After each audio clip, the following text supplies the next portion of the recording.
Hey everyone, welcome to the Felix Comic Art Podcast live. This is our YouTube live stream edition of our podcast. I'm collector Felix Liu. Hey, I'm collector and I guess comedy writer Dave Mandel. You're supposed to say I'm writer collector Dave Mandel. That's what I was hoping for. I gotta save that for Ryan. I gotta save the sweet chemistry for my podcast. Oh, I see. Are you? This is awkward and tentative. Yeah, got it. I take it that means I'm the side piece then. Yeah. So welcome to this version of the show, Dave. Yeah, this is new for me. I guess I've watched this version of the show when you've had artists on going through stuff, but I've never been a part of this one. Yeah. The last edition of our regular podcast, that just the audio version that people listen to, was you coming off your crazy spending spree. And look, this is all public now. Let's just go over the numbers. It's not a shock to anyone. It's not. I think you're past the embarrassment. There's no embarrassment. I just, just sort of a, what does one say? A gentleman's agreement with everybody out there that's listening. I don't know who all of you are. We just all have to agree not to tell my father. Okay. So that's all I can ask of everybody. Okay. So just, if you're going to stay on, then yes, you're not allowed to tell my father. Otherwise, we're serious. He is an older gentleman. He's told if there's a shock to his system, it could be problematic. So yeah. All right. So close your ears, Mr. Mandel. Thank you, Mike D. Mum's the word. Perfect. Thank you. It was $3 million for the X-Wing, $3 million and change, almost 700 for the Stormtrooper. And then to top it all off, no, six, 525 plus VIG. Okay, 6. And then, just to throw a capper on it, you picked up a Robert McGinnis James Bond painting for another $300K. So you had that's separate business. That's a whole other. Yeah, house. Rationalize it how you want. It's a $4 million nut to clear, and you're trying to chip away at that with consigning some things to Heritage to help pay off the bill. We went over the art that was going to be auctioned, at least the first wave. Yep. And the auction just happened last week. So this is sort of either the, I guess, post-game victory wrap or autopsy. I don't know, just somewhere in between. I was about to say it's a little bit of both. I mean, as I've spoken to just friends in general. And we can attack it any way you want, and I'm happy to go through and talk about piece by piece and whatnot. But what I was going to say is the number is pretty good for a first tranche of stuff. I knocked whatever it was, almost $750 off my bill, just about. I mean, I'm rounding up a little bit, and I wish I were rounding higher. I mean, I don't know what else to say. So on the one hand, that is really good. And a couple of things went cuckoo, like really nuts. But I do think those things that went nuts, I guess if I'm summing up everything, the things that went nuts ended up making up for one or two pieces that I expected more of. And so I feel like, I guess and again, I'm actually always happy to hear what everyone thinks and also what you think, Felix, which is, I feel like the total is a very solid total, but I did not necessarily get the advantage of some of the things that went crazy because those things were making up for a couple of things that didn't. And that's my summary, I guess. You know what I mean? We're going to get into all that, but as we know, you can't really focus on each individual lot. You sort of have to take it as a whole and have it all average out. It's just in this case, and I've auctioned things off before, perhaps maybe not this many at one time, but in this case, I guess when I've auctioned off things before, there's definitely things where I could sum up and go, well, some things did better and some things did worse. But I guess, and we'll get into it, the things that I was unhappy with, I guess also shocked me, as opposed to in the past where I might have said, oh, I guess that did a little lower than I thought, but that did higher than I thought. It all balances out in the wash. I guess I will admit to you, there were one or two pieces that were a more, what's the word, corrupt, I don't know, dealer, collector, or whatnot. I'd have been either bidding on my own pieces or having a friend bid them up because I mean, I can sit here and say to you, they did not do what I wanted them to do. And that's really two pieces. And we're going to get to them very, very quickly. And then there's some things that went crazy that, again, I guess were I corrupt, whatever, I guess maybe I would have been responsible. And so it all comes out in the wash. But like I said, the two did bother me, and we'll get into it. I do think I don't know. I don't have a great explanation for it. It was, to me, one of the first times I felt like my theory, I think we've talked about this on the show, and I think other collectors have heard me talk about this before, has been through all the various vagaries of the market, if that's a word, the A material is A material. That's always been my sort of, I don't know, fallback position, I guess, for lack of a better word. And I did feel like I had two A pieces that just did not get anywhere I was expecting, and that was disappointing. And I don't know what that means in the greater comic art bulls and bear market, but anyway, we can discuss all of that. Well, by the way, for those, I'm sort of looking out at the corner of my eye. I will not be in Orlando. I am semi boycotting the state of Florida, so sorry, but yeah, no Orlando for me. But yeah, but have a good time. In the immediate aftermath, one way you can look at this is your stormtrooper's paid off. Yeah. Okay, and I'm not looking to get into everything. I have some prop stuff that I'm selling that in my mind was taking care of the stormtrooper. Again, this gets into every collector, I think, can the psychology version. of this. Yes, it's like I already had some stuff that I was selling to cover that. Okay. And so in my mind, this was almost a third of the X-Wing, and I'm okay with that. And I guess but I wish it were closer to the third, I guess. Since it's close to what the stormtrooper costume. Yeah, sure. Think about it however you want. Yeah. All right. If you look at it as a trade, like I traded this pile of art for that stormtrooper costume. Are you good with that trade? I am, although I think I'm better with it, again, in my own craziness of the stuff that I'm doing over here that is not comic art related. And I'm very okay with, I guess I'm okay with the concept of that pile for a third of the X-Wing, I guess. Okay. If that makes more sense. And okay. I realize how about if it was a quarter of the X-Wing? Because that's closer to what it was. It was a quarter.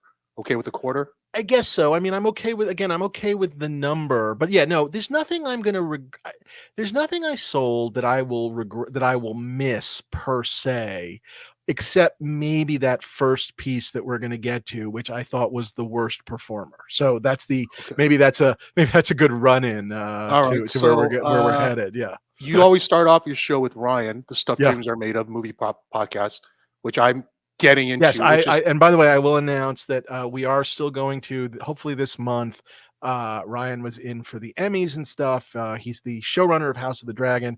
It is an all sort of movie prop podcast, but we are going to have Felix on as sort of the companion show, where we're not going to talk about comic art at all, but we're going to talk about his sort of toe dipping and really kind of jumping in fully naked into the world of props. And as a matter of fact, I'll show you. Please. I'll show you if I can lift this up. Look at the size of this thing, everyone. Can you even guess what this is? And by the way, I've not opened this thing up. It could be the absolute wrong. They sent me, right? They just sent you the wrong toilet from Succession or something. I'm saving the reveal, the opening for your show. Everyone will get to see what it is.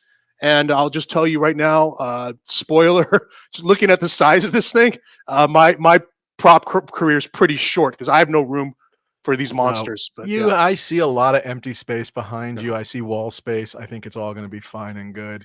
And really, it's really thanks to you, the viewers, for buying so much at Felix Comic Art that allows his prop purchasing. So thank you all. Yeah, definitely. Thank you all for everything. And, not just prop purchasing, but also support of my charity, which, so you start off your show with Ryan you try not to want to say you did a big prop purchase and then mention the charity in the same sentence. It just raises a lot of, you just want those things, keep them church and state. You're right. Which is why none of them, I don't handle the administrative part of the charity at all. So just let the record show. Yes. There's no connection. Yeah. They didn't write, and they also did not write a check for this. But you start off your show with Ryan with what's new in props. So we're going to do something similar just to allow people to get caught up, on the show before we get into the meat of it with your consignments. I guess we're killing a little bit of time here. But were you strictly a buyer? By the way, I do have a what's new in comic art that I can show. Yeah, You yeah. want me to show? Sure. I'll let you do everything you want to do. But I do have one new. Okay. So that's the question is, yeah, you weren't strictly a seller. You're also you're still a buyer. I am, although not in the auction. There were a lot of things I liked, but nothing that I was in love with. I definitely stared long and hard. I have been wanting a John Buscema, Tom Palmer Avengers cover from the Roger Stern run, and I think 2 of them showed up, and I definitely thought about one of the 2. I also, I really liked those Vision covers, also from the Roger Stern run. There was also an Al Milgrom, what would the Answer cover, I think, or the Spot cover that was in there, and those are all just for me very, very beloved periods of my reading. You know what I mean? In the sort of the 80s, I guess. And I ultimately didn't pull the trigger. They were all like close but no cigar for me in terms of the one I want. The one I specifically want, if that makes sense. Yep. So I was definitely watching some things, but yeah, anyway, but I did pick up a piece not from the auction. And you can show us? Yeah. You want me to see it right now? Yeah, let's see it. I'll be right back. Hold on. Okay. While Dave's getting his art, let's see who's in the room. We got Michael Patrick Sullivan, Ron Lim, Doug Pfluger, Victor Bracamontes, Marcus Way, Super Space Ape. Of course, thank you, Comic Art Channel. It's Jason Kim, who is producing our show. Thanks so much, Jason. I'll get to everyone later. Here you go. For those of you that know, I am a longtime comedy writer. I worked at Seinfeld. And when I was at Seinfeld, I wrote the Bizarro Jerry episode, which features a lot of discussion about Bizarro Superman. And this is a really wonderful piece from Animal Man 24. I don't know how, sorry, I'm going to kind of go like that. Yeah, we can see it. So Animal Man 24 by, I don't even know how you pronounce his name. Is it Truog? Yeah, that's how I mean, it's spelled Truog, so I just pronounce it Truog. Yeah. And it's just, it's Animal Man, Ultraman, or Overman, and obviously Bizarro being very silly and kind of very damaged and broken in a very Grant Morrison way. I think the first time Grant Morrison wrote Bizarro and then obviously brought him back Bizarro in the wonderful the Maxi series that I guess the movie is going to be based on. Yeah, congrats to you, and not just on the acquisition and what it means to you, but getting it before that Bolin #1 cover went off. And this guy would have been cool about it, but like 90% of people who had this art to sell would have tried to make some sort of connection. Right, that somehow Animal Man is now worth like the most in the world. No, it was a very normal price from a normal seller who was not drawing lines of yarn on the board trying to connect, a butterfly flapping its wings with the price of a Bolin cover. So no, it was all pretty good. And again, for me, Phil's one of those things where, yes, the Bizarro, loved Animal Man, loved that initial, whatever it was, 26 issues, 27 issues by Grant Morrison. Does that sound right? Something like that. Yeah. Love those original 27 issues by Morrison. Yep. I like Morrison in general, but obviously the Bizarro of it all, to just get a fun page that I remember by an artist that I like. And that is, on some days, that's what kind of, to me, on a good day, that's what collecting can be. I mean, I'm just can be something that nobody on this live stream has to care at all about. Do you know what I mean? It's great if you guys like it too. I'm just simply saying something I like that I was able to buy for a reasonable number, and I got it, and it's it's done. So, something I got something too. Something too. So I just remind me. I was actually saving it for my unboxing show, but since you showed off a new piece, I'm gonna show one off too. Sweet. I'll tell people about the prize, Felix, while he's running. So if anyone is interested, we have a copy. Years ago, I helped Scott Dunbier put together the IDW. I don't even know what they call the versions where the stories aren't complete. Artists portfolios or art, not artist edition. They're not artist editions. What are, anyway, you guys know what I'm talking about. The Star Wars one. I have a bunch of extra copies. So we're gonna give away one of the Star Wars copies. Crazy day. I'm gonna get I was just telling them about the Star Wars IDW. But not yet. No claiming yet. We're gonna do it later. But that's the exciting giveaway. Oh, look at this. This is a real unboxing. I haven't even opened it yet, but I've been very excited to get to this art.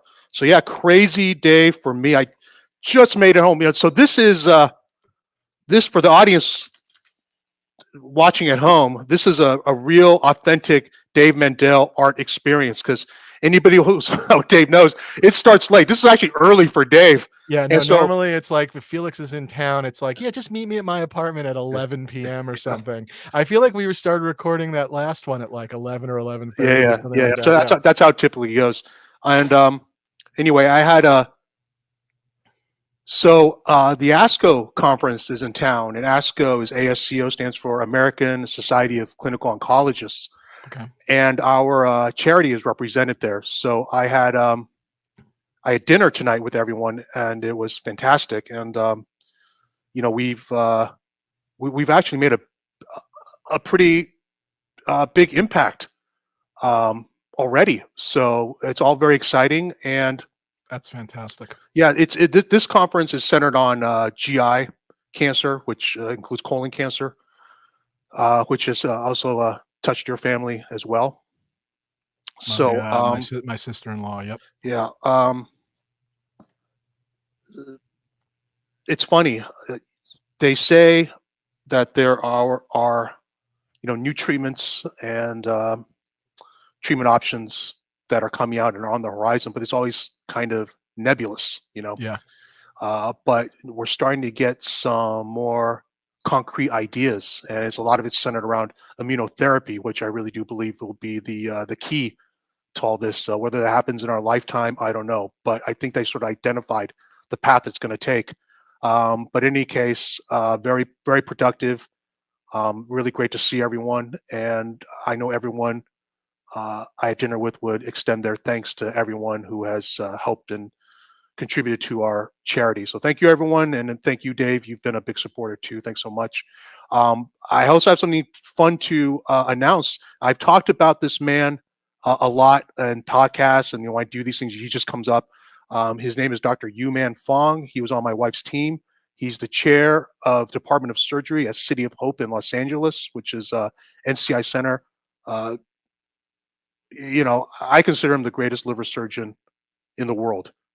And if you poll people who know, that might not be an exaggeration. He's also a key cancer researcher, doing research on oncolytic viruses. And he'll be joining us in San Diego Comic Con, believe it or not. He is a fan himself, and he carved out a couple of days to attend Comic Con, which he has attended in the past.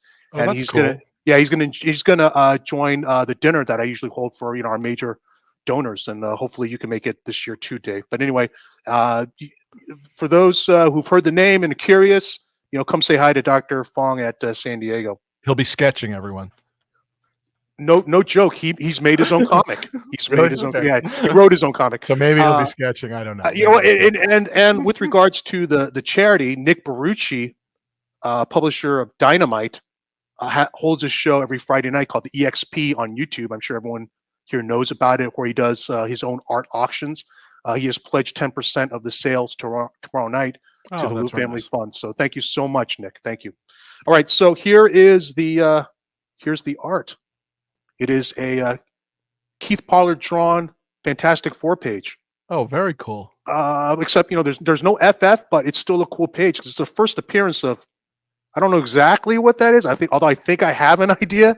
It's the first appearance of something, and I had to get this page. I mean, this was. I don't know how this got by the editors or Comics Code or whatever, but there you go. It's for all the world, it looks like a butt plug. But well, if that's the first appearance, I will give you $70,000 for it right now. No way, Dave. No way. I'm too important. Yeah. And then just a very crazy busy day. It started off with one of my artists telling me that someone tried to is trying to buy art from them directly, which means they're essentially going behind my back. Which, look, it happens. It's a bit of a red line, but it comes with the territory. But what was funny was sort of the pitch, which was this. It wasn't usually it's like I'll throw X number at you. This person said, I'm involved with museums and I can get your art in a museum show. So almost as if he were a curator. And I don't know what it was, like bizarre coincidence. I get a call from an actual curator, and this call is a bit unexpected, but absolutely thrilling.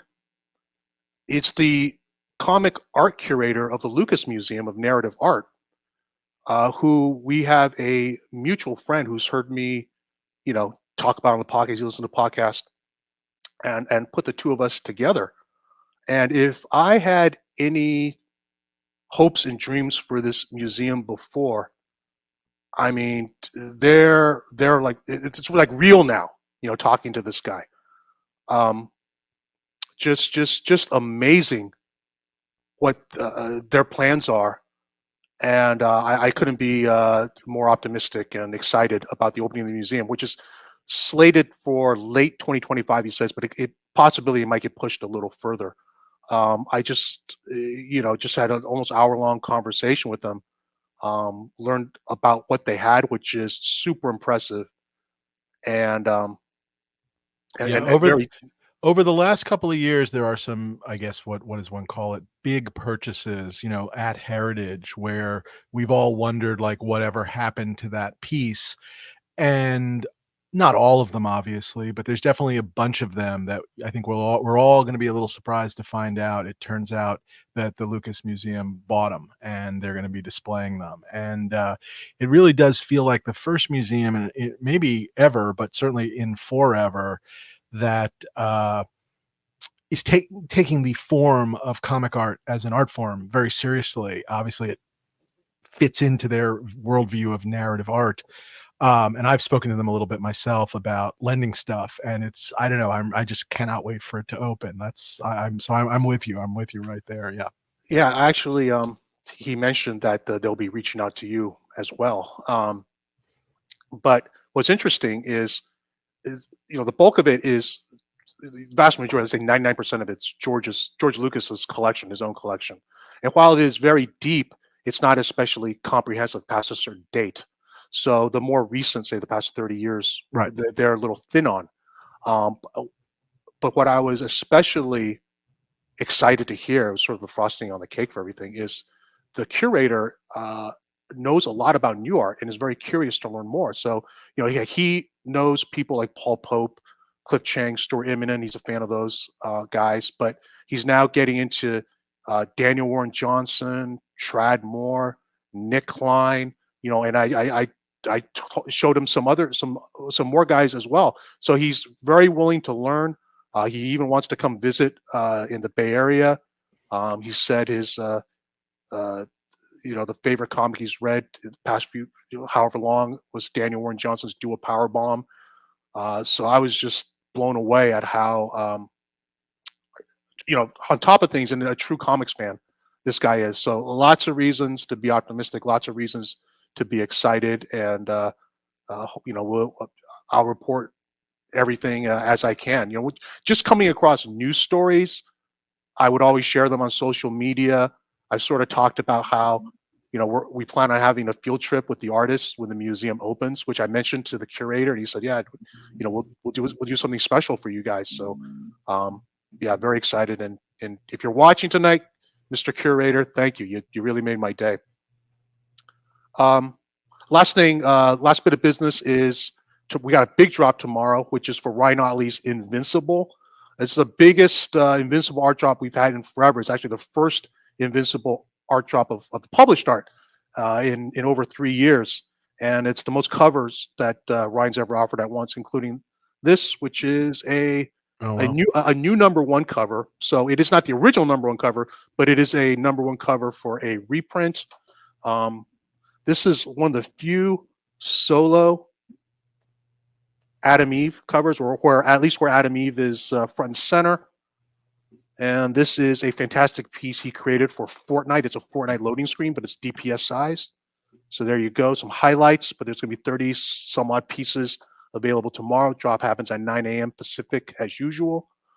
And hopefully everyone's in the room now and we can get started.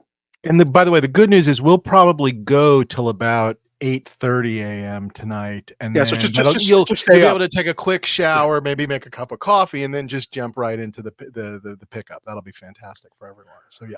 All right, so this is your first tranche, as you say, of comic art you've consigned to Heritage. There's more stuff you're consigning. You said movie props, other comic art. Did you just give them a pile and they chose what was offered this round, or did you select what was going to be offered this time? I brought over a big pile, but basically went through a list and kind of in talking with Todd Hignite, kind of sort of landed on this grouping for this first auction. So yeah, I guess this was a decision. I mean, I didn't necessarily go through and go whatever, and there was, I think, there was one other piece that I was like, oh, let's hold that back. It felt like it was kind of bumping a little bit. And there were other things where I just didn't think twice about it. But there was one piece I sort of said, let's do that next time. But other than that, we were pretty in step. So it was pretty relatively easygoing in the grand scheme of things. And I think there was a nice distribution in the sense of pieces in the Platinum Night, pieces in the regular, I don't know, what do they call the middle, the body of the auction, and then a couple of pieces in the Sunday, the internet only. Yeah, which used to be like the ghetto, where you know where you just sent off the lepers, you know, but not anymore. There are no deals to be had, or nothing slips through the cracks. But in any case, let's see. I'm going to take a look at your list. You have 1, 2, 3, 4, 5 pieces on Platinum Night, which I think was Thursday. Yeah, I think so. These are supposed to be your marquee pieces that your most theoretically your most highest value pieces, and they all go, and it goes in alphabetical order. So the first piece is a John Byrne Terry X-Men number 137 page, which we talked about on the podcast. There you go. Great page from 137, key issue. Oh, by the way, you know, I said I would choose the cover of 137 over X-Men 141 in the podcast. Yeah, everyone thought I was nuts. There's one guy who's actually actually made him angry. But I stand by it. I still take 137 over 141. I'll even take 136 over 141. Yeah, how do you like that? Then but you should have been bid a lot higher on this piece. Then this is a great representative 1 in 10 page from a key issue. Look at that middle panel. You got all of them there. This one with Hammer closed at 81, and I will tell you, I thought this one went a little low. I thought this should have hit 6 figures. 100K. I will start this podcast, and by the way, before you guys all came on, I said to Felix right before we jumped on, I said, I know this is very last minute. I said, do you want to reverse it so that we build to the burn? And he was like, nope, let's just do it as is and kind of pull the bandage. So I will tell you, dear listeners and people here with us, and I don't think I'm saying anything that other people don't know, by the way, including Heritage. This piece was a giant disappointment to me. This to me, if you had offered me 100,000 to sell it to you from my collection, I would not have done it, honestly. And I there's nothing I can say. I'm not disappointed about letting it go. I will be okay. Like I said, the overall number, I think, is a pretty darn decent number. This piece was a huge disappointment. I had, rightly or wrongly, I was certainly over 100,000 in my mind by a bunch, I guess is the honest answer. If you were to ask me what I thought, I would have said, I don't know, figure it'll hammer around 130, but that there's a chance it goes even crazier. And obviously 81,000 buyer's premium. This only hammered at 67,000 or so, which is kind of like where it was when the auction, the Platinum Night started. So I guess, and again, happy to hear other people's opinions. Giant disappointment for me. A really sort of shitty way to start the auction. I don't Were know you what else watching to the say. auction live while it was going on? Thank God I wasn't, because I'm not quite sure what I would have done. I think I would have lost my mind, quite honestly. That's what I was wondering. Yeah. If you're watching in real time, and how, what you were thinking, how you were feeling, like, oh shit, like how's the rest of this going to go? Yes, when even though it was all done, when I went to see the results, and this was at the top of the page, um, I don't know how to say this, sort of my heart fell into my stomach, basically, because I just assumed this is the harbinger of the platinum. It wasn't, but it was not good. I don't know what else to say. Whoever got it got a steal. Again, I can come to terms with it, with the overall total, but I do not understand. And again, sort of what we were talking about earlier, of, to me, this is an A piece from one of the most important issues, even with Phoenix being alive 87 times. I still consider this to be one of the great issues. She's in the old costume. You have the full team. I know there's no specific, like, maybe killer Wolverine moment or something. Maybe that's what's, I don't know. I don't have an answer. And I don't know. I look at other burn pages that I think of as so less good, that have sold for so much more. And I was disappointed. It was a really crappy way to start. So I don't know. I can't be more brutally honest than that. Yeah. Okay. Jason Kim, Comic Art Channel, just made the point that it looked like no live bidding on this page.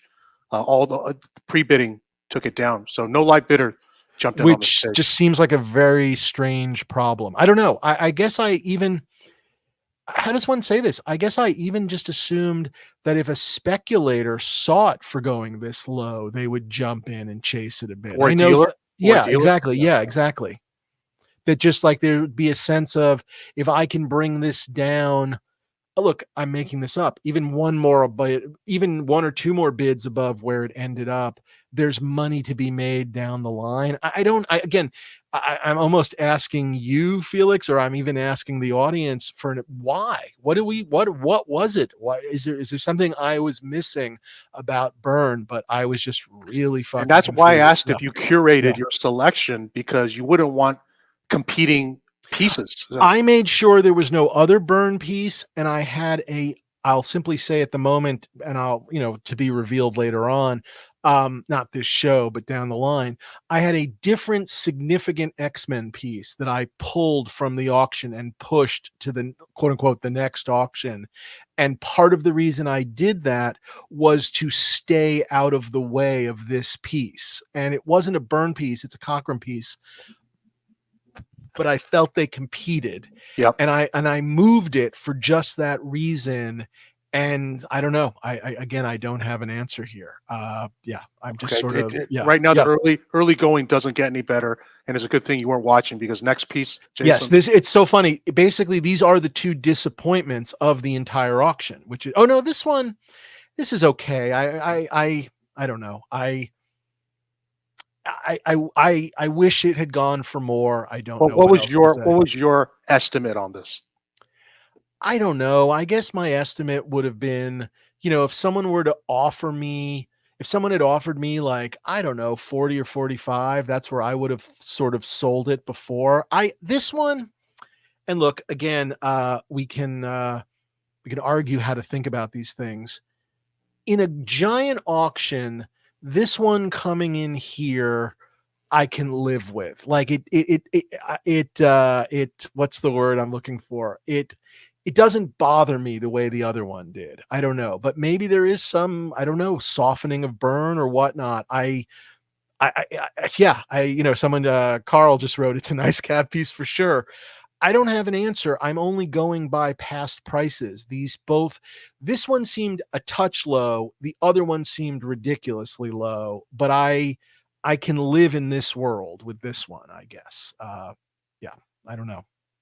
Yeah. Maybe the Burn stuff, it's just an oversaturation. I don't know. I do sometimes wonder, is this a run that people have maybe forgotten about? That it was more popular 10 years ago. By the way, oddly enough, uh, you see, so interesting, Black Viper of Dorn, uh, that your better pieces are yet to come, waiting for the next better piece. Well, that may be true, but I'll tell you something. There's no better Byrne X-Men piece that's coming from me, and there's certainly no better Captain America piece that I'm aware of in my collection. So I don't know. I'm not.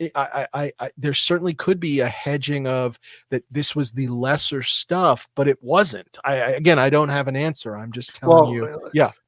You may have better things, certainly better X-Men, but you're not letting those go. So no, they are not coming to auction. They are not for sale in my collection. It's a non-starter. So I don't know. So yeah, maybe the holidays and whatnot. I used to, I'm like all you guys probably do too. I used to think there was a pattern that like certain of the heritage auctions were better than the other heritage auctions. But I don't know, when I look at the numbers, I don't know, killer stuff, stuff goes for crazy numbers, whatever the month is. But I'll bring up, well, you know what? I'm going to save it for a minute. I've got a question I have for the audience. But again, I thought this was fine, not great, I guess is the answer. How's that? As I rank these things, is that a fair estimate? I thought you were going to the colon next, which okay, we are, which is, yeah, I forgot about that piece. This to me was the other disappointment of the auction. I'll just be very honest. This and the Byrne were the two disappointments. Where, again, if you're looking at the full price at 49. Again, my hammer price is like, I guess 40, or something like that. Am I doing my crappy math? Okay. Mm-hmm. This is not something I would have ever 40, let 41, go. Yeah. 41, Yeah. This is not something I would have ever let go for. Honestly, certainly would never have let it go for less than 50 directly to me. But honestly, I don't think I would have done that either, quite honestly. Matt Dickey, Heritage Reps, March and October were better months for results. Well, I guess we'll see. But again, I just, I'll say two things on this piece and you can laugh all you want. Number one, to me, you just don't see a colon cover like this, on the market. This has been, in my collection since like the mid 90s. And while it has been, I think, on CAF, it's never been available. It's never been for sale or anything like that. I think it's the first appearance of the Jester. So maybe I pissed off all the first appearance guys that they decided not to bid on the first appearance of the Jester. They're boycotting. Yeah, they're boycotting my first appearance pieces. Again, it is not a terrible price, but I think somebody got a bargain. Again, this to me should have been an $80,000 cover. Yeah. 80,000. Yeah. Wow. Okay. So let me ask you, it sold, it underperformed, it's disappointing. Would it be any consolation, say, if you see it show up with a collector who truly loves it versus a dealer's wall? It is certainly better if a human being got it as opposed to a dealer. And by the way, I'll even also say it'd be better if some dealers got it than other dealers. So I'm happy to say that as well.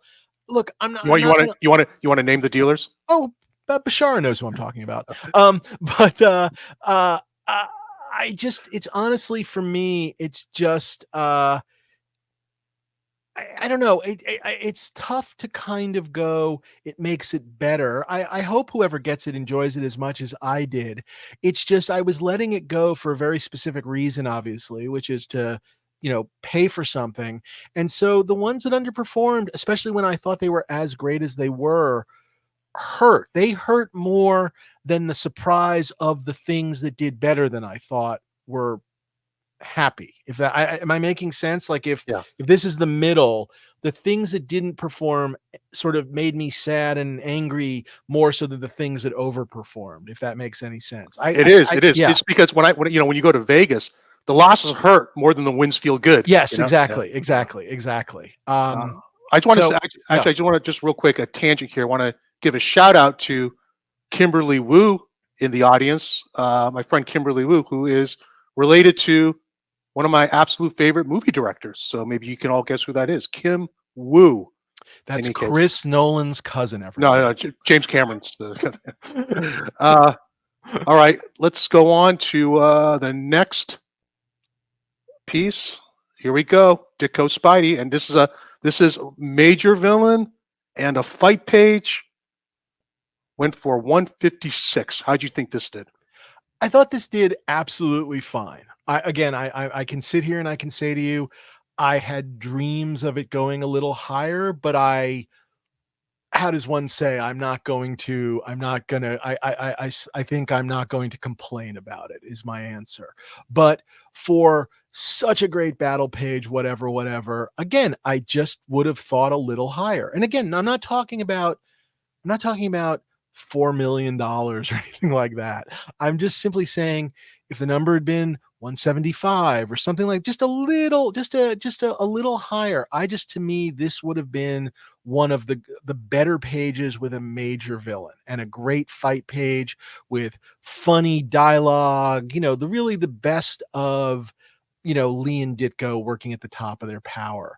And again, I just want to be really clear. Like, I think this did absolutely, like, right down the middle, I guess is what I will say. Right down the middle of where I thought it should be. That's, I don't know. Do you disagree? I feel free to. Yeah. I mean, it would have surprised me more if it went for less than if it went for more. Yeah. Yes. Yeah. Absolutely. So you can't be not upset. Yeah, exactly. Happy, exactly. good, yeah. happy, yeah. good, happy, yeah. good. Yes, exactly. Yeah. Okay, and then we're gonna. Yeah, I want to be really clear. Sorry, just both to Felix, but also to you guys like watching. This is not bitter recrimination. I'm just sort of, I look at this stuff. Once I make the decision to let this stuff go, there's definitely just a very analytical process that I guess is a little bit of, a little bit of the math sort of finance nerdy stuff that's in my own head. But honestly, it just comes from I've been, doing this comic art thing at this point for, geez Louise, I guess since the mid 90s, I guess. And it's been a really long time. And I do feel like I often know what things are worth. I don't always know when things are going to go cuckoo. I certainly am wrong about that all the time. But I guess I always have felt like I kind of know what something's worth. That's what you just said, like down the middle. You got a pretty good sense of that. Yes. Yeah. Okay. Next piece is this saves the day. Here we go. Obviously, this went cuckoo, as well as and so this certainly is a piece that exceeds expectations. If you by a lot, I thought this was obviously I was letting go of a Frank Miller Daredevil 181 page. It is an incredibly memorable sequence that we all do remember. But no Daredevil or Elektra. No Daredevil, no Elektra. But really good, like a great bullseye page of him killing Harry. I mean, always a very memorable, the I made you a promise and whatnot. And, just gorgeous, almost verging on Sin City-esque bottom panel. I don't know what else to say. I just thought this was great, but this certainly falls under the category of what was down the middle for you on this page? I guess just because of how Miller's been going, I was hoping for like a number like 90. I would have been giddy with 100, something like that. I guess that's what all in. Okay. Exactly. So certainly way over where I was expecting it to be. In talking, just even informally, just after the fact with other collectors, this was one of the top two pieces in the auction that just shocked people. And a surprise. I mean, there's always going to be one of these in every auction. Go ahead. Sorry, I don't want to. The only person who thought it went low was someone, another collector. He thought he should have gone for 200K, but then it turns out, he also owns a 181 page, so not quite objective. Right, but everyone else just thought this one. I don't know. Whoever this collector is, if he thinks it's worth 200K, I've got another one. If he would like to buy it, so yeah, for sale, 200K. Anyone who's interested in one, just call me. Honestly, just Felix can get a hold of me. There, you can have as many as you want for 200K. From the same sequence.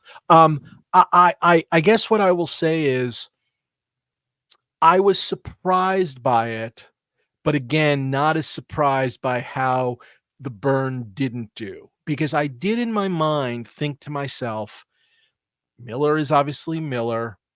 I don't know, there's always like Daredevil stuff going on, but that it has been a really long time, almost in forever, since again, I know no Daredevil, I know no Elektra, but a really memorable, great page from 181 showed up.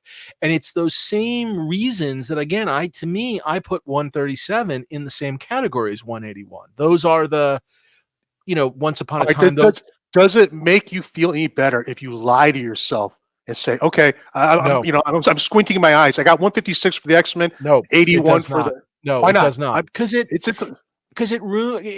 the one does, it's like, I don't know, it's like there's probably some probability experiment. It just, one doesn't fix the other. If I'm turning this into the other, it's like then what little joy there is of a great number is ruined. And I don't know. And by the way, I'll go the other way. I'm not sure 70 would have been so great for this. If you think about, some of the pages that I've sold with Daredevil in the interior that have gotten, 30,000 for like a page that I would not compare. I don't know. I know what you're going for. It doesn't work for me. This was wonderful. It was a pleasant surprise, but not shocking. Again, I thought there was something to not having seen one of these in forever that would hit people in a good way. By the way, again, the same way I thought a 137, a great 137 page would hit people, but apparently here more so. So I don't know. Yeah. So Platinum session is over. I guess you check the results later. And how you feeling overall? This was definitely, I was bummed. I will not lie. I was Even bummed. though the overall number was probably within the down the middle range, still bummed. Yeah, I guess. Yeah, I think I was. Actually, I guess with the colon, you probably were even on. You were under. Yeah, I was under. I guess yeah. I just thought more of it, and I again, just brutally honest. All the victories didn't quite make up for it for me, and it just was what it was. I guess, like I said, honestly, I don't know what I would have done if it's like I just for, if the Byrne page, I'd have bought it back for that number is the honest answer. If I could have, I don't know what else to say. Okay. I would have been very happy not to sell that. I don't know what else to say. That's not an option. That's not an option. What's your thinking mindset going to day 2? At that point, it was a little bit of just dread, in the sense of like, were you sort of preparing yourself for more bad news? I was just preparing myself, just kind of going, I don't know, your brain goes like, is it the economy? Is it inflation? Is it, just like it's all caught up with us? I don't know. Again, I always thought the A pieces would survive, but like I said, I just did start to wonder, like, are the dominoes falling? And again, I want to be also really clear about this. Every single one of these prices is more than I paid for them. I mean, I don't know how else to say that. Do you know what I mean? You're a winner no matter what. Yeah. So again, it's all relative. And I hope we're not just, I'm not looking for any, sad violin playing. I'm just being honest. I don't know what else to say. So I hope everyone can understand that. And, it just was what it was. I don't know what else to say. Yeah. All right. That's day 1. Let's go into day 2. And day 2. So you also abstained from watching day 2? I did. I just, at that point, I think because day 1 had gone not to my liking, I just sort of, I don't know, maybe I should have been like, well, if it didn't go well when I wasn't watching, I should have watched to change the I don't know, the karma, but I didn't. I just sort of let it all be. And yeah. Well, certainly a better day overall. I mean, if you had been watching live, you would have been thrilled with this, right? Because this to me is sort of the other one besides Daredevil 181 that outperformed. Do you think it outperformed that much? I'm being very honest, because again, I'm just talking about things that I've had in my collection, and I'm not sure. It would have taken. Maybe I'm off. Maybe I'm off, but my down the middle number wasn't close to this, so maybe I undervalued it. I saw Dylan Jacobs just said I pegged this at 40. Was shocked it went for 66. I was shocked. 40, but 40 was my number. There you go. 40. My number was probably closer to 50. I'll be very honest. For me, this was the poster of the miniseries. It was just a piece I really remembered. I don't know. And again, I'm not saying I'm right or wrong. So again, this was oh, that did even better than I thought. But again, I felt like it was within my acceptable, like my number was 50, it did 66. Great. I was very happy to see it, but I don't know.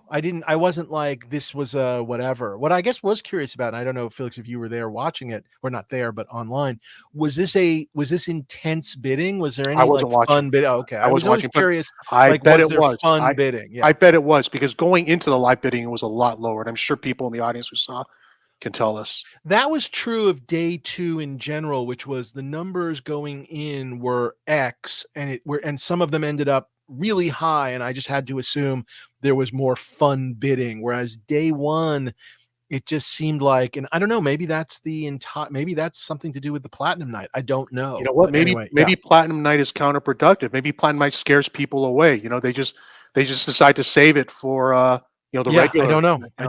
don't have an answer, but very pleased with this. I don't know what else to say. Just a very sort of funny thing to say. I just thought it was a great piece.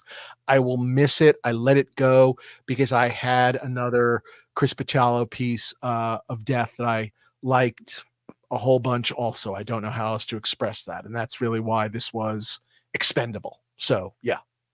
Another tangent. I just have to say, because I Yeah. see that she's in the audience, I have Reba Jacobs to thank for turning me onto this page. So thank you, Reba. I blame you. All right, next one.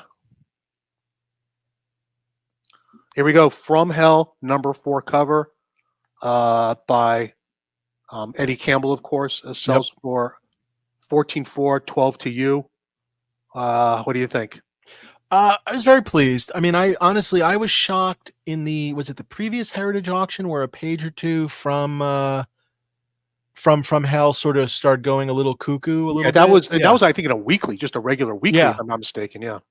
And Yeah, which I think is sold for more than this cover. Yes, it did. Yeah, It was obviously a very, very special page. And I do think it's a little bit like Watchmen, dare I say, where I think the Alan Moore interiors are almost a little more in demand than most of the covers. They're more obviously. interesting. Yes, exactly. And obviously you get his dialogue and whatnot.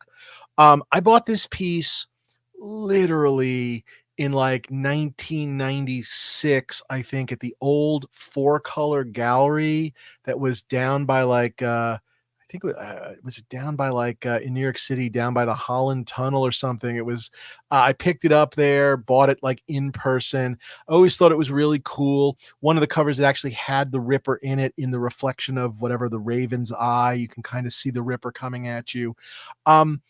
I have pages from the book that I love, and I ultimately was like, I'm going to hold on to my pages, but I can live without this. This like a lot of people, I ended up really reading and obsessing on the book in trade paperback form. The covers, again, a little bit like Watchmen to me, a little less meaningful, if that makes any sense. And So you were okay letting this go. Again, the rationale. And I'll also say that as a Alan Moore fan, as an admirer of From Hell, I thought this was a nice buy for the buyer too. I think this is a really nice piece. If you're a fan of this work, you know exactly what it is. Hang it up. Looks cool. Yeah. All right. Next, Jason. Here we go. Indiana Jones and Temple of Doom, number 1. Hammers at 22.8, 19 to you. This was a surprise. I'm not going to lie. What'd you think? Up or down? Surprise, up or down? Oh, a big surprise up. I just thought, I don't know, these, Temple of Doom, not Raiders. I don't know. I mean, it's a lovely cover. And he's not he's not in his getup, no whip. Right. Yeah. I didn't think anyone would care. I think I picked it up. In my mind, I felt like I picked it up either on eBay or in a weekly Heritage auction a million years ago for nothing. Like one of those bids where you bid and then you realize later, oh my God, I won. Like that, I never got outbid.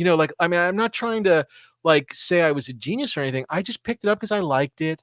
I have other things from Raiders and Indy that are, both in terms of comic art, but also prop art and whatnot, and props. I have an Indiana Jones whip and hat and jacket in my collection, and this seemed expendable, but in a million years, not this number. Okay, so yeah. Comic Art Channel makes a good point, and so does Marcus Way. Comic Please. Art Channel says these movie adaptations are instant nostalgia. Very true. 1,000%. Marcus Way says 1,000%. Yeah. few Marvel covers up to that point in the auction. Also true. And I'll say, while this may be high, this does not surprise me. The Wow. number does not surprise me. Yeah.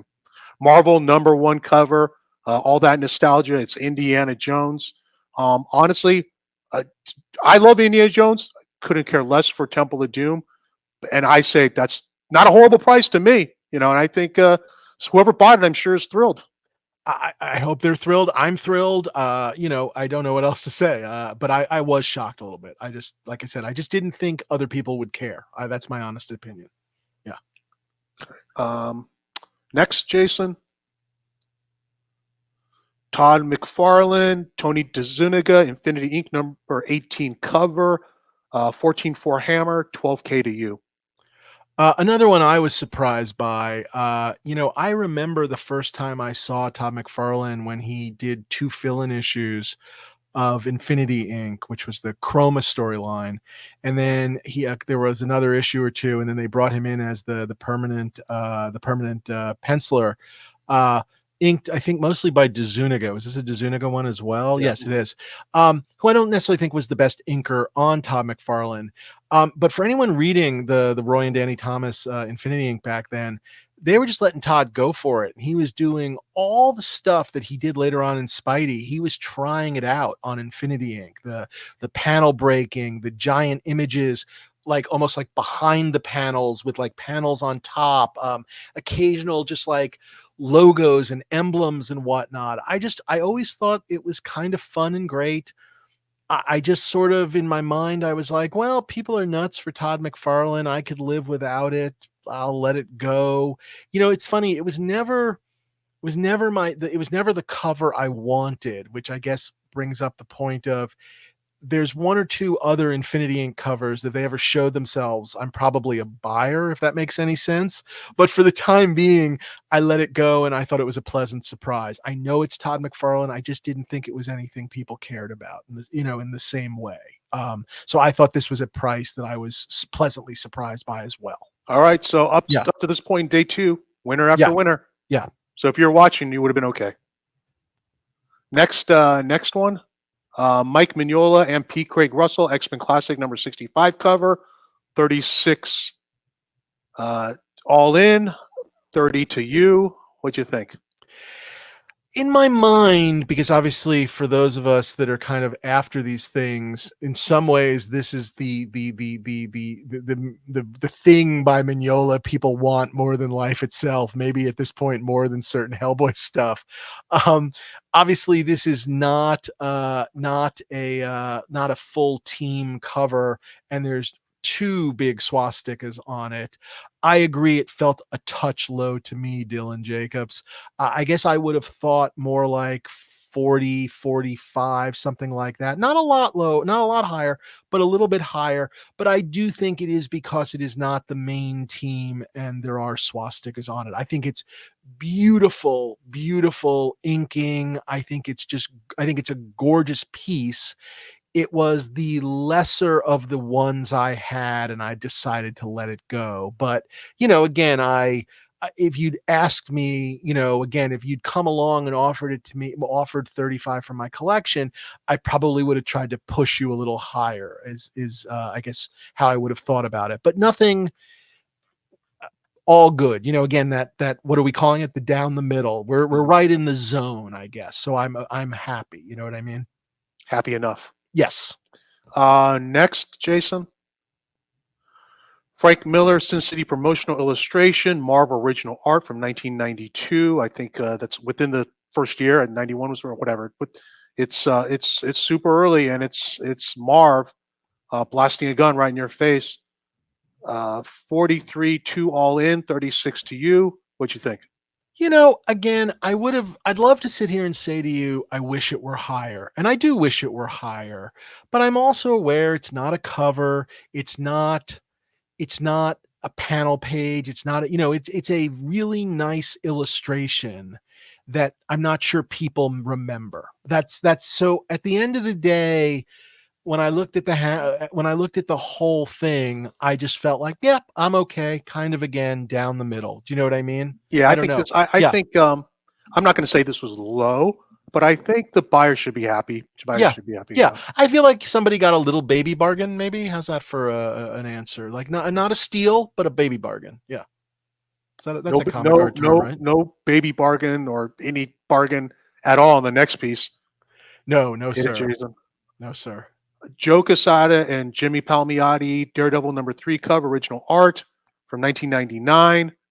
102 all in, 85 to you. I guess so. So not the Chris Bachalo death piece. This would be the other shocker, along with the Daredevil 181.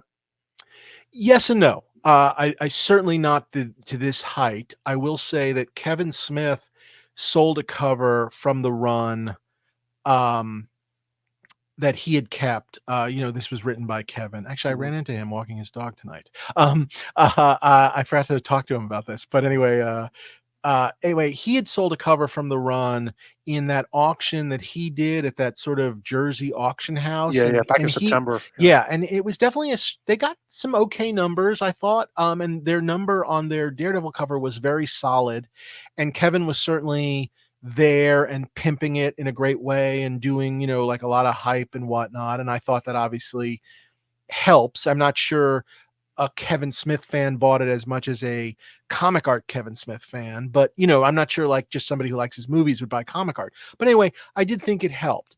And so I went into this thinking I would do around that or a little more, because I certainly thought Heritage was a much better place to sell a piece than a auction in New And I'm Jersey in sorry, what terms did of, it? What did one go for there? you guys can correct me if someone remembers. I thought it kind of landed around the 50 mark or Okay, whatever. Maybe all that right, was with the hammer, but but it wasn't as good as this one, right? I mean, no, I okay. didn't. I did not think it was as good as this one. Ironically, excuse me, for those of you that, again, I don't know if anybody's checking or if we've lost everyone. It's just at this point, just us and Dylan. Um, uh, uh, Kevin sold a Frank Miller page. It was a Daredevil Bullseye fight page that sold in that same auction. And I think that page may have once belonged to Andy Robin. Mm, I think maybe Andy would have to correct me on this. mm. I helped Joe get that page. I think I bought it and then sort of kind of traded it to them so that they could give it as a gift to Kevin, the Miller page. Got it. Got it. Got it. And this was part of that deal, if that Mm, makes sense, that mm. I was allowed to get that at the time I really wanted a cover from the run. So And you did was it you traded a Miller page for this essentially? it was, I think, a mix of cash and trade. It's been a really long Like time. cash and a Miller going toward this? No, I'm sorry. I gave them the Miller. Uh-huh. I gave them the Miller or got them the Miller, and I got this, and I got another Casada cover from Iron Man, Huh. and maybe there was money in one direction or the other, but Okay. maybe not. But Maybe what not. what Yeah. does a Daredevil fighting Bullseye page go for then? Does it go for this? I don't know. The Daredevil Fighting Bullseye page sold for less than this. I thought it would have done better in Heritage. That's my honest opinion. I'm not paid by Heritage. Well, I guess I am a little bit for our podcast. Oh, but not for I'm this. sorry. I'm a little Yeah. lost. The Daredevil Bullseye page you traded for this sold on Heritage? No, it sold in that Kevin Smith auction. Oh, okay, And okay. Got it. it did a number of like 70 or 80 or something Okay. like that. Okay. And when I All right. saw that number, I thought it was such a good page. Daredevil Fighting Bullseye, not from 181. It's from one of their other fight issues, Mhm. 160 something, 160. 161, I think, is like the early, Yeah, earliest that one, yeah. sounds, maybe that's right. Is that the subway That's fight? super early. Yeah. No, I don't think it's that early. Well, I Okay. don't know. Maybe I'm a little lost, so I apologize. Oh, did the Bodnars only go for 23K? I thought it had gone higher. Thank you, Michael. I actually thought it had gone higher. So it definitely, I guess I was expecting more for this than the Bodnars one, but I did think it was a better cover and I was selling it in a better place. But this number was shocking. The 161 page did sell for like 70 or 80,000. And I thought that would have done better in Heritage as well. I Wow. don't know. I don't know what to make of any of that. Take it as you will. I did decide to let this go. Somewhat I don't want to say it's a piece I remember. It's a piece I do like. There's nothing. I'm not taking anything away from that run in any way, shape, or form. But I felt like I could live with. I felt like, I don't know. At this point, it's not a run. There you go, 79,000 for the page there. I thought that would have done higher in a heritage auction than at Bodner's. I don't know what the main point is, that maybe that should have sold for 100, so maybe it was an equal deal. This was surprising, is really the main end point, I guess, as I would like to make. I was shocked. Yeah. The takeaway that I got from people listening to our podcast was, I'm an idiot for choosing 137 over 141, and also all the times you said, well, I got I got half a dozen pieces better than this. I'm okay letting it go. Right. But that's not true of this. This was your one piece. This was my one piece. I will say I have oddly enough, I can't remember if it's an Iron Man 0 or an Iron Man 1/2 by Joe Quesada, maybe inked by Townsend. I can't even remember now. It could be inked by Townsend. And it was this run that Joe wrote right before he took over, I think, as editor-in-chief, where the armor came alive. It's one of these ideas that you couldn't believe they hadn't done it when he did it, like a little bit like, what if someone else picks up Thor's hammer, like Beta Ray Bill? It was just a great idea where the armor sort of, we talk about AI, the armor gains sent almost like an Ultron, almost a little bit like what they did in the Ultron in the Avengers movie.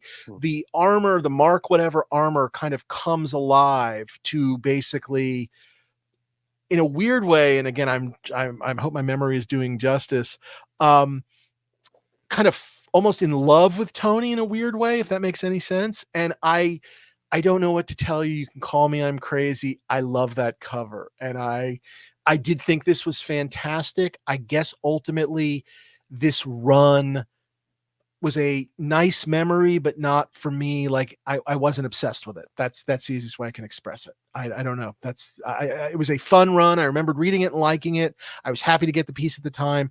It's not a run I find myself going back to. And I don't mean that in a bad way. There's a lot I don't go back to, but for me, whatever. But I think part of it too was like you were 30 years old when this came out, yes, right? But if you were 12, it just would have been your memorable. Sure, absolutely, it'd be my Miller. But also, I will say, I don't think I have a better piece than this. I have a piece I like, though, so I'll leave it at that. Yeah. Well, whoever bought this, on top of getting your Grail piece, your Grail Kevin Smith, Quesada, Palmiotti piece, you also have a better piece than Dave Mandel has. Yeah, there you go. You got a much better. Bragging rights. We're getting to the home stretch of your consignments, last 5 pieces. So next, Jack Ricard, Mad number 186 Star Trek cover, original art from 1976. 50,400 all in, 42 to you.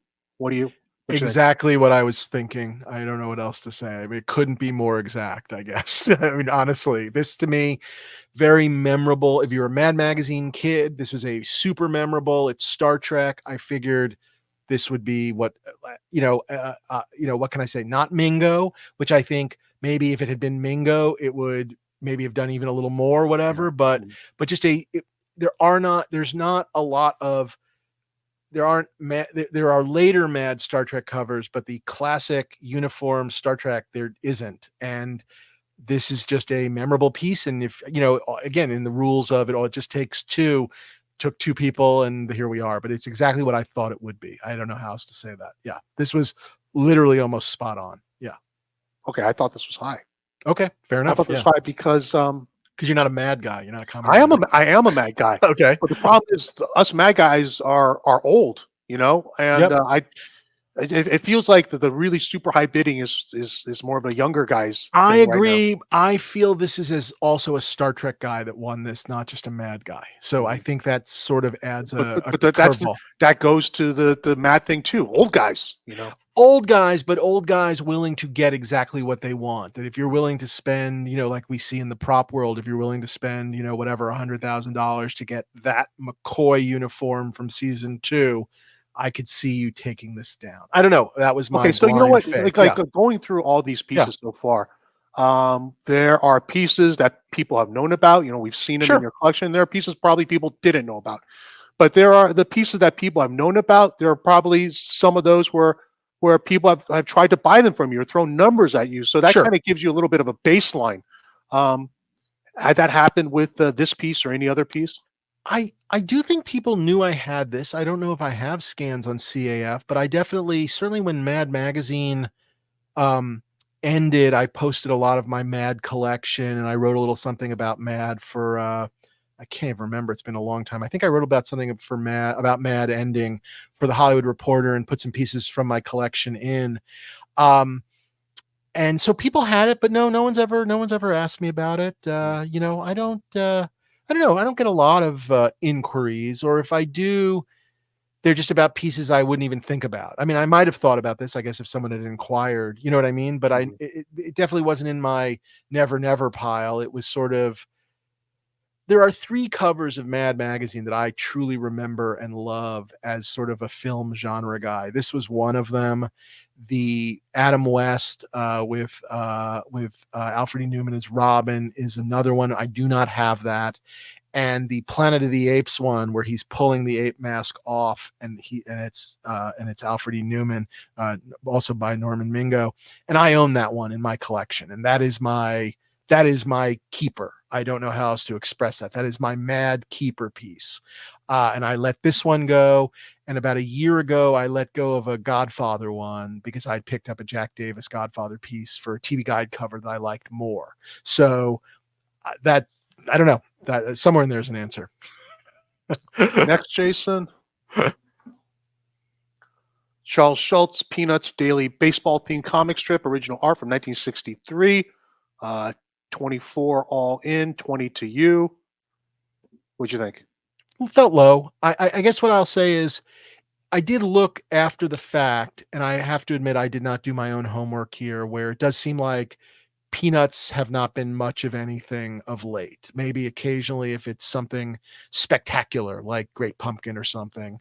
I know Snoopy's not on this. I thought it was a pretty good baseball gag with Lucy and whatnot. I thought it was a Yes. funny joke that Very, spoke to I mean, very itself. Charlie Brown, Yeah. very Lucy. 1963 prime period. I don't know. It felt low. I don't I know what I to agree say. on Yeah. this one. I Yeah. agree. Not so much that you want to jump off a bridge like the Colin Daredevil, No, but no, still not low. in any way where I'm like, "I can't believe it," whatever. It just was, I don't know. I just, again, someone had called me and said, "I'll give you 25,000 for it." I would not have sold it. So, again, that's sort of my own, that's the easiest way I can express it, I guess. I would not have let it go for this number had you written me, I guess. Did I think it was going to go for 100,000? I did not either. Just felt a little low. Yeah. Next, Jason. Arthur Adams, JLA Annual Number 3 cover from 1999. 7-8 all in. What'd you think? It was fine. I'm not sure I had any great perspective on this one. I like apes. Those annuals were funny because Arthur did all the covers, the interiors he had nothing to do with. It's another one of those things where most of the interiors are pretty damn awful and the story's pretty awful. I thought this was a fun cover. This was part of a bigger deal from years ago. I may have told you this story, so forgive me if people are getting tired. I'll give the quickest version. This was a story where another collector and I were both sort of vying to get these covers from Arthur, and the other guy and I sort of bit each other up before we ultimately agreed to work together, for lack of a better word. And then upon having agreed to work together, I can't remember, somehow we randomly decided that I would end up with this one cover. And I believe that was the moment that broke his back, where soon thereafter, he more or less backed out of the deal. And so Do you remember do you remember how the covers were going to get split up? it Like was basically what like, method you guys? it was like, I don't remember how we did the choosing, but it was kind of like, it was like we did, rock, scissors, paper to see who would get first pick. Is And is then the is the other person still in the hobby? Are they no, still a collector? long Okay, gone, all long right. gone from the hobby. So this really did break him. Well, I don't think this is what drove him from the hobby, but anyway, such is life. Um, like I said, How funny would it be if he actually won this after all these years? you know what? If he won it, I guess good for him. It's a funny thing where it's a piece I really liked. I still think it's gorgeous work. I think Arthur does apes like nobody's business. I thought this was the best of those ape covers. At some point or another, I owned every one of these ape covers because I ended up with the entire deal myself. I How felt many like how many were there in total? something like 8. It Okay. was I think maybe it could have been. I think at least 8. Okay. But someone would have to check on it. It was basically all the main DC covers. There was a Superman, a Wonder Woman, a Batman. This was the Justice League. There was an Aquaman. There was definitely a Green Lantern. That's 6. There was a Wonder Woman is 7, and there was probably an 8th one that I'm not remembering. So 7 or 8 is my guess. Okay. And How many do you still have? officially now 0. I've been slowly letting them go over the years. Oddly enough, though, and this is an interesting piece of the story. So this was the last one. This is the last. Yes. So well, presumably sort of. This sort was of. your, okay. Right. Sort of. Here's the interesting thing. When I did the deal with Arthur, and I can't speak for Arthur, but he and I are certainly friends. But maybe at the time he realized, like, I paid a pretty penny or whatever it was. He actually did an original Apes Avengers piece. Basically as if obviously Avengers is Marvel, but he basically did an Ape Avengers piece that he sort of sent along like a bonus piece, if you will. That's great. Yeah. And that piece has been colored and used as a cover, I think, for one of the Tio Maro books. So you guys can find that and look it up if someone's interested in seeing it. It's a yes, the Flash one. Flash was the one I forgot. Thank you, Comic Art Channel. Flash was the 8th, so I think that was 8. And the Avengers piece, I don't know, somehow, even though I know technically it was part of the deal, I have good feelings about that Avengers piece. And so I ultimately just decided I'll be very happy having my Avengers piece. And I let this go. That's the easiest way I can express it. As for the number, I don't know, for a sort of, this period of Arthur, not new, not anybody's favorite issue. I don't know. Seemed fine, obviously. What do you think of so 2 days later in the Sunday garbage time slot, R. Adams, double page, it's oversized, Batman cover, and that's published as well. So it's 72K, I think, something like that. I didn't see that, but I guess I'm less surprised because of the Batman. I think this apes thing made it less whatever. If Batman were human on this cover and everybody else was an ape, I think it would have done a lot better. Okay.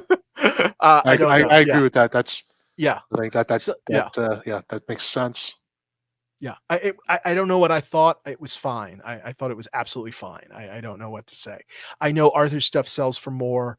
I'm just not sure anyone cared enough. I mean, obviously the person that got it, good for you. Congratulations.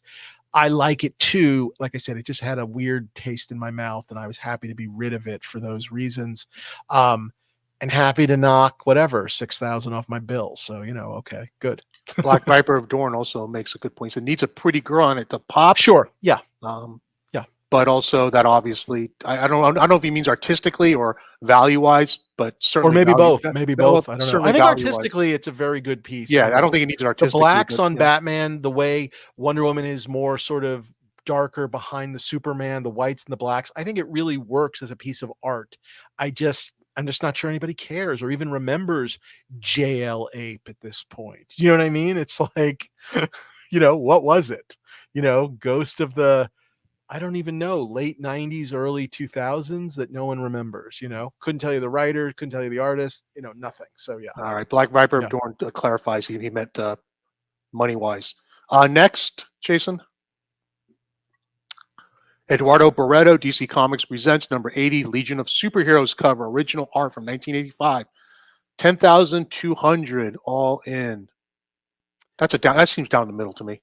Totally where I was, maybe even a little higher than I was thinking. I don't know. It's not, I don't buy a lot of these things. I've had this in my collection a while. I think I got it from Barreto years and years and years ago. I think maybe Maybe Brian Peck helped me get it. I I can't almost feel remember. like any, well, not any, no Star Comics or there's the sort of oddball Marvel DC, but any regular Marvel or DC 70s and 80s cover that looks like this, this sort of profile, this level of popularity.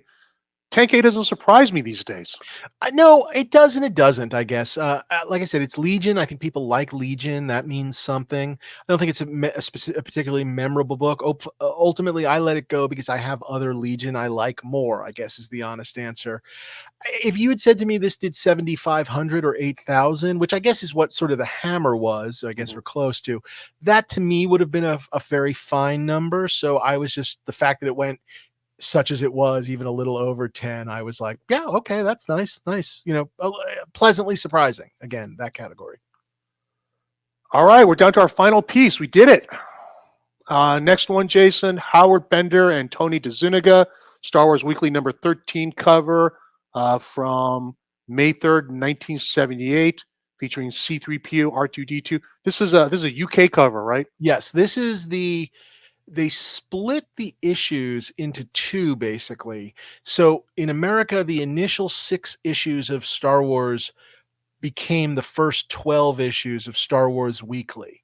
So Star Wars Weekly 13 would have been the beginning, if you can see there, starting this issue, a new action-packed Star Wars something. Join Han Solo and Chewbacca. This is the equivalent of the first half of Star Wars 7, which Right. is, I think we've talked about on your show, is a favorite issue of mine. This cover bears no relation to the Star Wars 7 cover, nor the Star Wars 8 cover, nor the Star Wars 9 or 10, which are all Right. part of that. Yeah, Anything having to it do with the has story. nothing to do with the Han Solo kind of Magnificent Seven Yeah, Seven Samurai. storyline. Yeah. Um, I bought a bunch of stuff years ago from Howard Bender, including this piece. I've kept some of it. This was something I felt like I'd let it go.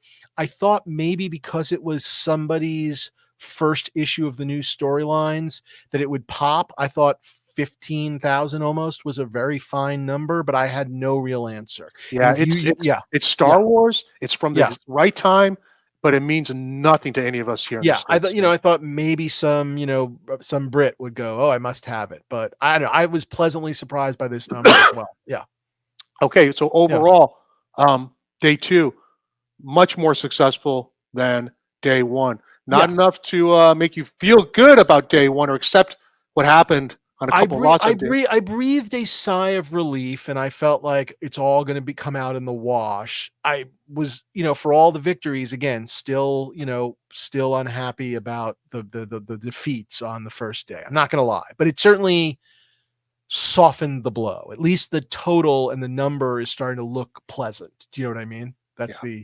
yeah.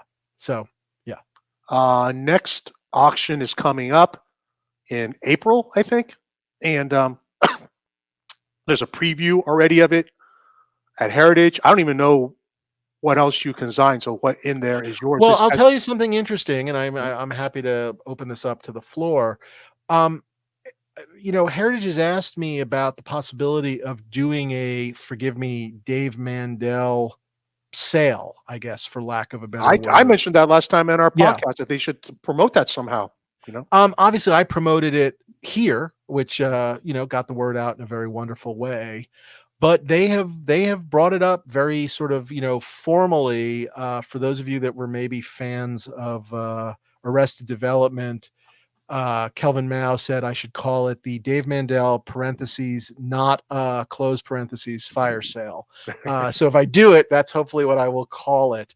But I was curious what people thought. Like, I'm honestly not sure. I mean, do you think, I guess let's start with number one. Are people more intrigued? Was this more intriguing knowing it was my stuff, or if it was from quote unquote the pedigree collection of Dave Mandel, whatever the heck that is? I don't know. Yeah. Mike D, who is a very, very smart guy, one of the smartest guys in hobbies, a physics professor at Berkeley.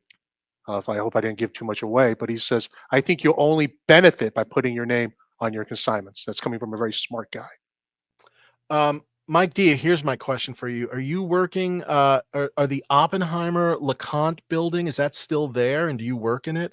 That's my question, because I'm reading American Prometheus right now. So answer that, Mike D. I highly recommend the book. Marcus, I did think about that, but people will think I'm dead, but hopefully maybe in memoriam they'll bid more. I don't know. I also do worry a little bit about putting all of my stuff in one, oh, next door. Very cool. Okay. I also did wonder about, like, am I going up against myself? Meaning, if I put 30 great pieces into the Dave Mandel auction, as opposed to 10 in March and 10 in July and 10 in October, am I hurting myself? Do you know what I mean? Like, is there just a limit? I'm not talking about two of the same thing. I mean, like, I'm not saying like multiple Miller pieces. I just mean in any given month or whatever, I do think, you're competing with yourself. You know what I mean? And that's my other worry about it. I don't care. Or it may, whatever benefit you get, just may cancel that out. Just be a wash. I think coming from Dave Mandel collection is something additive. I don't think it's going to be the primary reason anybody bids, but it might it might bump up their bid another 10%, which is at these numbers would be fantastic for you and be worth doing. Comic Art Channel says, I had a few items consigned to this auction and felt better that people would know your pieces were in there. All right. Well, thank you. I appreciate that. Okay. I hope it helped. I hope you did well. Elfsat by Fish says, I don't care where the art comes from, and I think you benefit from the extra eyes on a non-specialized auction. Random bidders drive up prices, not down. Not quite sure what that means. Okay, so he clarifies. In other words, you do better in the main auction than your own, in my opinion. I thought those two things. I thought your first LSAT. I thought you were saying I should do the special auction, that the extra bidders of non-specialized auction. He's saying non-specialized. Yeah. But why are there extra eyes on a non-specialized auction? Wouldn't there be non-specialized eyes if someone decides in the mainstream press to write an article about, like, for example, the fact that there's this Dave Mandel? I mean, I'm not saying I'm news, but, like, let's just say your heritage, and you can say to your coin guy, hey, the Dave Mandel collection is coming along. I know you've always thought about buying one piece. Now, I don't know. I don't know. I'm not arguing. Well, we saw this a few years ago when Eric Sack, who was the Dave Mandel of underground art, did one large consignment and got his own catalog out of it. And it was all same genre art. So you think a lot of it would compete against it, where the dollars would be, spread thin. And I think overall they were not, that there was enough interest and bidding to keep set some records. I mean, look, obviously, why are we here? The Greg Jean auction was a lot of stuff owned by one guy, and it really brought attention to it. It wasn't the Greg Jean stuff in a prop auction. It was the Greg Jean prop auction, and I think there were people and eyes. I don't know. I don't have the. Nick weighed in. Nick Patara felt like go the other way. I'm not. I don't know who's right and who's wrong. Okay, I get what Elstad is saying. He says, no, in your own auction, you don't have randoms. In a regular auction with 1,000 pieces, you have people there for other pieces. So I get it. Maybe. Sure, I see what you're saying. Yeah. Okay. And by the way, Black Viper of Dorn, I don't know. I mean, obviously, I'm not going to put 200 pieces of comic art in an auction, and there might be some other things, But then again, is that bad too? Like, meaning, is it hinky if there's Star Wars toys and Star Wars storyboards or whatever in an auction that also has a Miller page or what? I don't, am I? No, in my opinion, everything has to be within its own category. So if you have, they wouldn't mix and match. They wouldn't mix and match lot by lot. The first 6 pages would be comic art. The next couple of pages might be movie posts. I'm making it up. It would, but I mean, there'd be a logic to it, but would these things be better in their own home auction? Maybe I think it'd be better, like your toys, be better as a subset of the overall toy auction. The same for comic art, as opposed to, you're saying pedigreed within their regular auctions, as opposed to in the Dave Mandel auction. Right. But you still like the idea, even if they just did a smaller catalog, let's say in August, right after Comic-Con, and just did a Dave Mandel comic art auction that maybe was a thinner catalog. Maybe it was only like... Yeah, there was another one. Actually, just remind me, there's the guy Darren Shan, who I don't think anybody knew who he was or interacted with him, but he had a kick-ass collection, consigned it all at once to Heritage, and they made a little catalog out of it. I got a piece from there. The fact that it came from Darren Shan doesn't really mean much. I don't know the guy, but for you, someone who's known as a profile within the hobby, I think again, I think it's something additive. Well, something I'm definitely sort of trying to figure out in the next couple of weeks, as I need to decide, obviously, whether I'm going to put things into the next auction or put things into my own auction. It's definitely something I need to think. I honestly don't. Given that, I don't have an answer. given that you are sad and angry, upset, I'm not sad and angry. okay, but about those two pieces Yes. sort of stick out like sore thumbs to you. How do you feel about Heritage overall? Are you still is this Heritage still the place you're going to be giving your consignments to? Yes, it is. I mean, it is because ultimately I just don't see other people getting these kinds of, I can complain till the cows come home about the burn page, but I'm not sure where else I was going to get, whatever the hammer was, 150,000, not hammer, sorry, with the VIG. I'm not sure where else someone was going to, do 150,000 on that page. That's my honest opinion. And there is just always the chance that something goes really, really cuckoo. And I think that can only really happen in an auction, and maybe specifically a Heritage auction. I don't know. You know what I mean? These days. Yeah. So LSAT says the special auction a year ago, Harlan Ellison didn't do so well, in my humble opinion.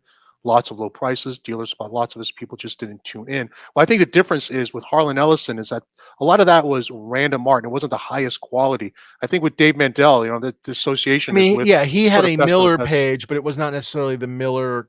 I mean, he had those like 2 pages from the DC like Hunger book, the Africa book, and he had like some other like illustration from something, but it was not anything. I mean, I was interested vaguely in oh no, it wasn't the DC, it was the Marvel one with the Wolverine pages. I was interested a little bit in the Wolverine pages, but ultimately not enough. So I'm not arguing. I think I don't know. Okay, the Watchmen pages, that's true. Were those bargains? Well, I don't honestly, it's been too long. So I'm not going to argue with you, Elsa. They were yeah. Watchmen pages. I don't think they were great Watchmen pages, and there was nothing great that could sort of anchor that and get a lot of attention, a lot of eyeballs. It was just an auction of pages, albeit obviously some nice titles. But he also says I give the art to Heritage and the toys to Hakes, and that sounds reasonable.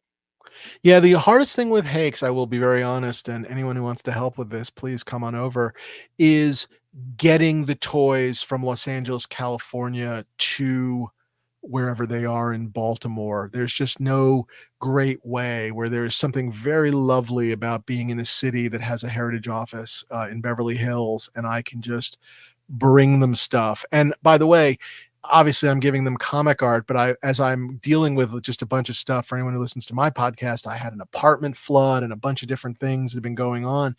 And the ability, for example, I had 2 seats from Yankee Stadium. I had my old season tickets from the old Yankee Stadium. 2 seats have been sitting in storage and just pointless, and were never going to go in my house and nothing. And the ability to just drive them over and leave them at Heritage, and they're going to be in one of their sports auctions, is just a really gorgeous thing. But if I had to try and ship those to Baltimore, for all I know, the shipping will eat up whatever they're going to sell for. I'm just happy to have them out of my house, and there's something to be said for that. But I don't disagree. Again, I don't disagree. This is small sample size. Probably doesn't mean anything. But I've checked out both Hakes and Heritage. Hakes is sort of the Heritage. It's the toys, where Heritage is the comic art. But in checking out some Heritage toy auctions, and I've thrown in some bids, nothing really goes cheap there either. What I was going to say about Heritage, and I mean, again, let's see where we are in a year or even, and again, I'm not talking about my toys. I'm talking about the future of the toy market. That is something that you can see right now just by looking at their upcoming auctions. It is something they are turning into. Like you can see they are starting to do more and more toy auctions. And I do wonder, I just think as they dig down into it more, if the numbers are only going to get better. If I had something great sports wise, I agree. Maybe I would go to Golden. I had an autographed soccer jersey and pitching a non-game used pitching rubber signed by Mariano Rivera and the two seats from Yankee Stadium, and I dropped it at Heritage, and I'm really happy that they're gone out of my apartment. That's all I can tell you. I'm Having happy. that I'm room, happy. I'm happy they're gone too. Yeah, exactly. Yeah. Screw the Yankees. Nick Pateras says Heritage is king. What I love most is Dave has clearly bought what he loved over the years, and it's so cool to see that payback tenfold plus over and over again. This is the way. Yeah. Thank you, Nick. Look, every piece has a story, and I hope I haven't bored everybody to death with them. But these are not things I let go of lightly, and they are things I liked and bought for very many reasons. And I'm, sort of always happy to sort of share them. They were just things that seemed a little more expendable in the, I don't know, size of my collection as my kids are getting older and don't care about my collection stuff and just whatever. There are just times where you just go, well, I don't know, maybe 40 Miller pages is enough. I don't need 70. So, that kind of thing. I never got an exact count. I'm just going off memory, but I feel like at one point at your peak, you had the equivalent of 2 Daredevil issues like that. There were that many pages. Oh, I had so many Daredevil pages, and at one point or another, what did I say? Daredevil? I meant Dark Knight. I said Dark Knight. Sorry. Yeah, Daredevil. Even more than that. I had so many Daredevil pages. I had some point at my peak, the number of Daredevil covers I had from the Miller run was wild. If you actually go back and look at, I think there were less than 5 that you didn't have. Yeah, I had a lot of them. Yeah, and I had a lot of Dark Knight. I still have a lot of Dark Knight. I've just really, I think instead of 2 complete issues. No, it feels like one complete issue. Yeah. Well, a little more than one.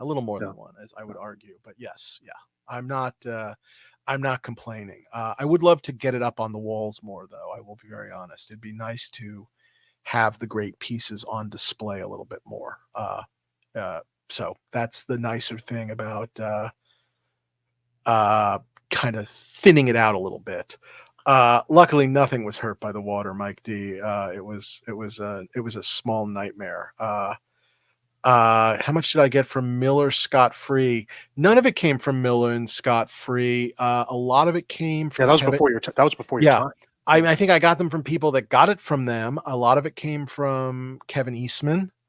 A lot of it came, I think I've told the story on the Felix podcast. There was a comic book store owner in Southern California that I got a bunch of it from.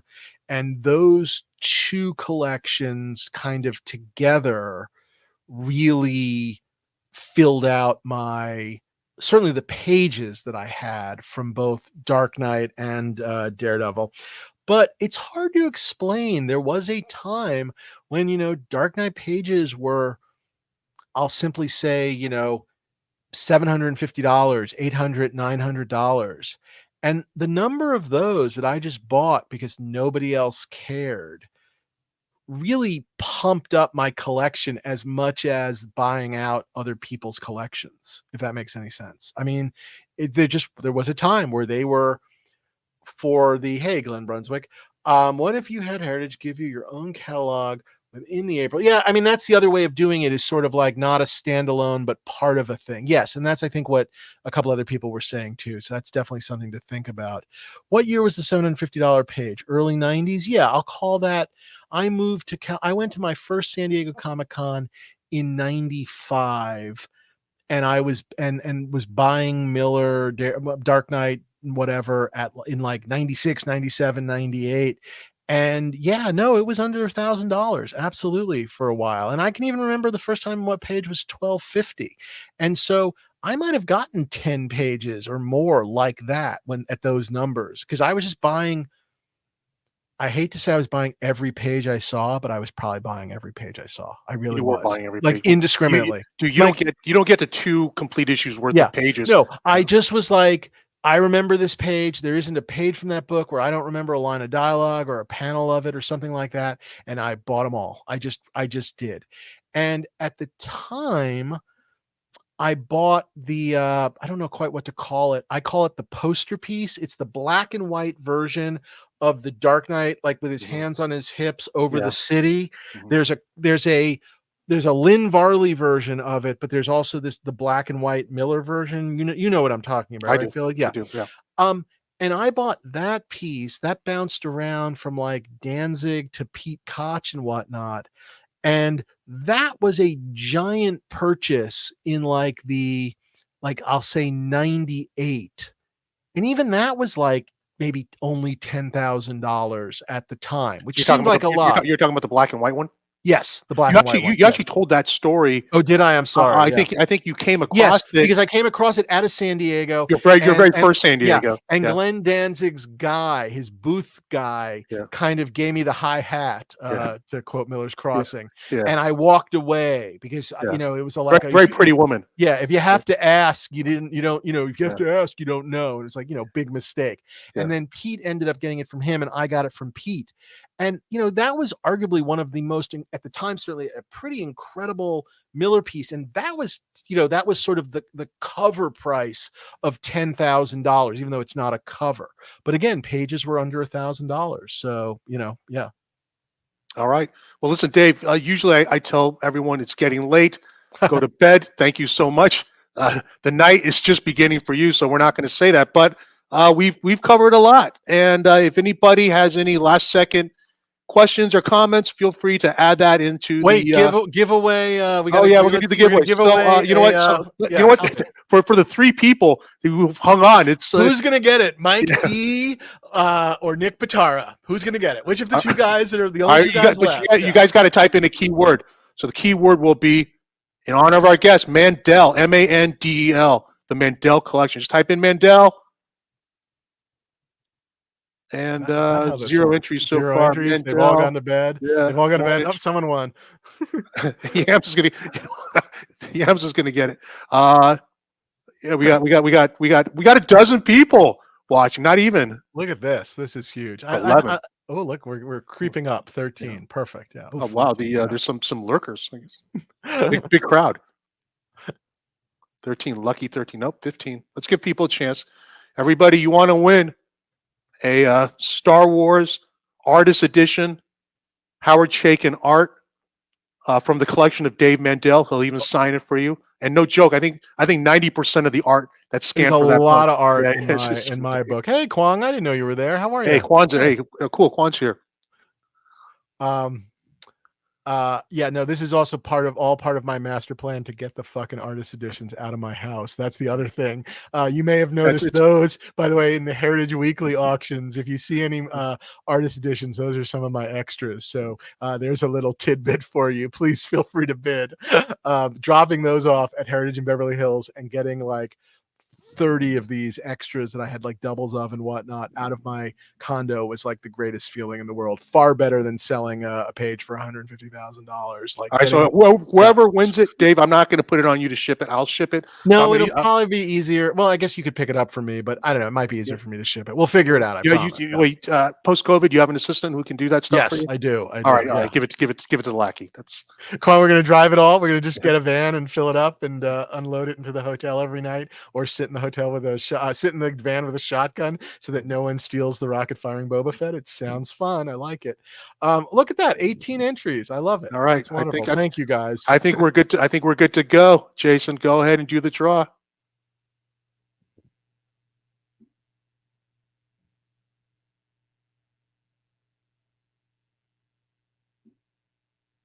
Whoa, Michael Patrick Sullivan, congratulations. Michael Patrick Sullivan is, I think, a consistent winner on my unboxing show. So lucky Michael Patrick Sullivan. Michael, I know you've emailed me before with your info. I don't keep it. Send me another email with your shipping address. I'll get it to Dave. He'll give it to his lackey, and you'll get your book. And I think that's it. Congratulations, Michael. And thank you, everyone who hung out. This was very fun. And I don't know. I hope it was a little informative. I can't. And you know what? Someone said that they were told the April auction has better results. So we'll find out. Maybe we'll do this again. The sting of Colin Daredevil and underperforming Burn X-Men 137 page will fade when your 10th best whatever goes for 20 times what you thought next time. We're rooting for you, Dave. Get that X-Wing paid off so you can bring it home. And yeah, thank you, Perfect. Dave. Thanks, everyone. Thanks, everyone. Good night.